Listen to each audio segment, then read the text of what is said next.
Taste the Daily. உலக பிரசித்தி பெற்ற ராமேஸ்வரம் ராமநாத சுவாமி திருக்கோயிலில் வார விடுமுறையை ஒட்டி பக்தர்களின் கூட்டம் அலைமோதியது.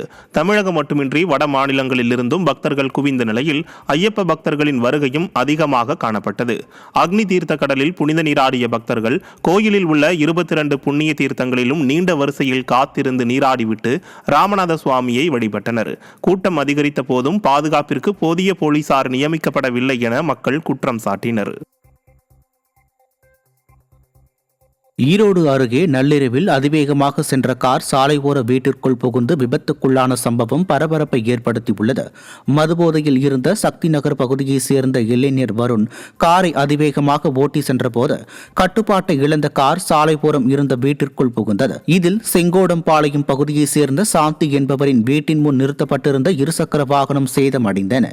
இதையடுத்து காருக்குள் படுகாயங்களுடன் கிடந்த வருணை மீட்ட பொதுமக்கள் சிகிச்சைக்காக மருத்துவமனைக்கு அனுப்பி வைத்தனர். மதுபோதையில் கார் இருசக்கர வாகனங்களை ஓட்டி விபத்தை ஏற்படுத்துவது தற்போது வாடிக்கையாகிவிட்டதாக பொதுமக்கள் வேதனை தெரிவிக்கின்றனர்.